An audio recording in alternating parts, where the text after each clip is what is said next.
की वीडियो में मैं आपको उन 5 तरीकों के बारे में बताऊंगा जिनसे आप अपने पितरों को शक्तिशाली बना सकते हो, अपने पितरों को बहुत ज्यादा खुश कर सकते हो।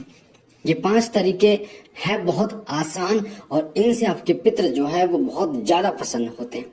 और ये स्पेशल 5 तरीके उनके लिए तो वरदान है जिनके ऊपर पितृ दोष है, पितरों का किसी भी प्रकार का दोष है, तो उनके लिए ये जो उपाय है ये बहुत कारगर है।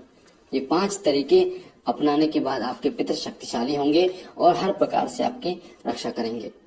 पितरों को शक्तिशाली बनाने का तात्पर्य होता है कि वो आपकी हर प्रकार से रक्षा, आपके घर परिवार में अगर कोई नकारात्मक ऊर्जा हो, नेगेटिव ऊर्जा हो, उस नकारात्मक ऊर्जा से आपकी रक्षा करें।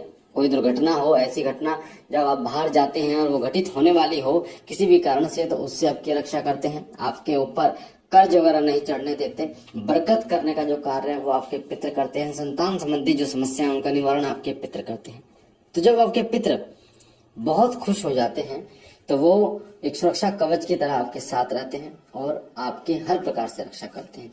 तो पितृ कौन होते हैं ये मैंने पिछली वीडियो में बता चुका हूँ। कई वीडियोस में अगर आपने वो नहीं सुनी देंगे तो हमारी वीडियो आपके सामने आ जाएगी, जिससे आपके प्रश्न का उत्तर आपके सामने आ जाएगा। तो पितरों को बलवान, पितरों को शक्तिशाली आप कैसे बना सकते हैं? सबसे पहला तरीका होता है पितरों को शक्तिशाली बनाने का, वो होता है कि पितरों को किसी देवता का सहारा देना। किसी देवता का सहारा जब पितरों को दिया जाता है तो पितृ जो है शक्तिशाली हो जाते हैं, क्योंकि उन्हें देवत्व मिल जाता है, देव शक्ति मिल जाती है, उस देवता की कृपा मिल जाती है। जैसे भगवान सूर्य का सहारा, भगवान सूर्य को अगर आप एक लोटे जल में 2 लौंग डालकर ओम मम सर पितृ देवताभ्यो नमः इस मंत्र का जप करते हुए भगवान सूर्य को अगर आप जल अर्पण करते हैं तो भगवान सूर्य की कृपा से आपके जो पितृ हैं वो शक्तिशाली होते हैं। उस जल को ग्रहण कर भगवान सूर्य आपके पितरों पर कृपा करते हैं। उसी तरीके से भगवान शिव का सहारा दें आप अपने पितरों को।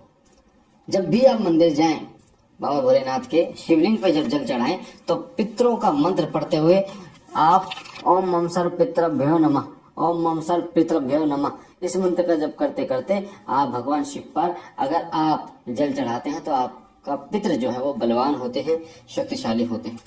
उसी तरीके से अगर आप भगवान शनिदेव पर शनिवार के दिन सरसों का तेल चढ़ाते हुए पितृ मंत्र का जप करते हैं तब भी आपके पितृ बलवान होते हैं, क्योंकि ये देवता वो देवता हैं जो सर्वशक्तिमान हैं। ये आपके पितरों को मुक्त करते हैं, बंधन मुक्त करते हैं, प्रेत योनि से मुक्त करने में ये सक्षम है, आपके पितरों को बलवान बनाने में ये सक्षम है। जब भी, दूसरा तरीका बता रहा हूं आपको, जब भी आप मंदिर जाएं तो अपने पितरों को अपने साथ लेके जाएं। आप सिद्धपीठ दरबार जा रहे हैं, किसी भी मंदिर आप जा रहे हैं, तो आप अपने घर से निकलने से पहले जब आप घर के अंदर हो तो बोले, हे मेरे घर के पितरों, चलिए मेरे साथ चलिए, मैं आपको मंदिर लेके चलता हूँ आपको दर्शन कराने के लिए।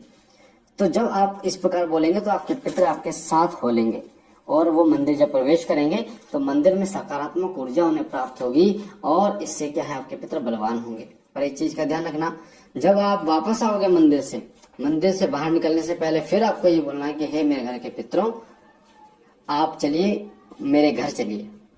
तो इस तरीके से आपके पितर जो है ना, जब भी आप मंदिर लेके जाओगे तो एक सकारात्मक ऊर्जा उनके अंदर आएगी और वो बलवान होंगे। ये दूसरा तरीका। तीसरा तरीका होता है पशु पक्षी को आप दाना और पानी अगर आप अपने पितरों के नाम से डालते हैं तो भी आपके पितर बलवान होते हैं। पशु और पक्षी, जैसे पक्षियों के लिए आप दाना डाल देते हैं, पानी भर देते हैं, पशुओं को कुत्ते हैं, बिल्ली है, गाय, उनको रोटी खिला देते हैं, तो इससे क्या होता है कि आपके पितृ बलवान होते हैं। अगर आप अपने पितरों का नाम लेके खिलाएंगे तो यकीन मानिए आपके पितृ जो है बहुत जल्दी खुश होते हैं। चौथा तरीका है कि अमावस्या जो है वो पितरों का दिन कहा जाता है। अमावस्या के दिन पितरों के लिए जो है वो खीर पूरी का भोग लगाया जाता है। जैसे हम अपने पितरों को खीर और पूरी का भोग लगाते हैं, आप हलवा पूरी का भी लगा सकते हैं और जिसके जैसे लगता होगा वो ऐसे लगा सकते हैं। मिठाई, पंचमेवा और चीजें ऐड आप कर सकते हैं अपने सामर्थ्य के अनुसार। पर अगर अमावस्या के दिन आप अपने पितरों को जल देते हैं, उनका भोग प्रदान करते हैं उन्हें, तो इससे आपके पितृ जो है वो बहुत ज्यादा प्रसन्न रहते हैं। कहा जाता है अमावस्या का दिन एक ऐसा दिन होता है जिस समय समस्त पितृ जो है वो पितृलोक से धरती लोक पर आते हैं, अपने अपने घरों में वो जाते हैं और खुशहाली देखते हैं कि हमारे बच्चे कैसे रह रहे हैं। अगर आप उनका स्वागत करते हैं, उनका भोग निकालते हैं, तो आपके पितर जो है वो आपको ढेर सारा आशीर्वाद देकर जाते हैं, समृद्धि का, और आपके घर में सुख समृद्धि रहती है। अगर जो व्यक्ति नहीं निकालता अमावस्या, उस घर में पितृ श्राप देकर जाते हैं, भूखे जाते हैं। इसलिए कहा जाता है कि जिस घर में अमावस्या नहीं निकलती, उस घर में पितृदोष होता ही होता है। तो आपको बिल्कुल भी ऐसा नहीं करना कि हम अमावस्या ना निकालें।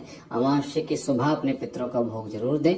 आप अग्यारी पर दे सकते हैं, कपूर पर दे सकते हैं, या फिर ऐसे ही दोनों हाथों में लेकर अपने पितरों के स्थान पर या एक अपने छत के ऊपर रख सकते हैं कि मेरे घर के पितरों, ये आपका भोग है।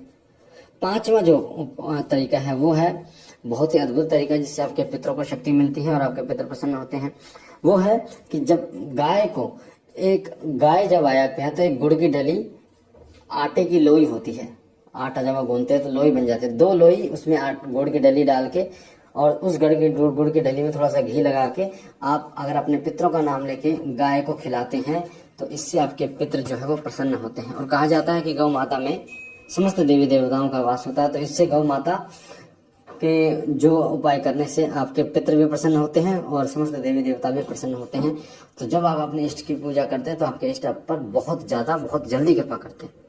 तो मुझे आशा है ये 5 जो तरीके मैंने आपको बताए हैं, 5 तरीके, इनसे आपको समझ आया होगा कि आप पितरों को कैसे शक्तिशाली बना सकते हैं, बलवान बना सकते हैं। बाकी बाबा भोलेनाथ से मैं विनती करता हूँ कि वो आप पर अपनी कृपा करें, आपके घर परिवार पर कृपा करें। और हम मिलते हैं एक नई जानकारी के साथ। तब तक के लिए ओम नमः शिवाय, ओम नमः शिवाय, ओम नमः शिवाय।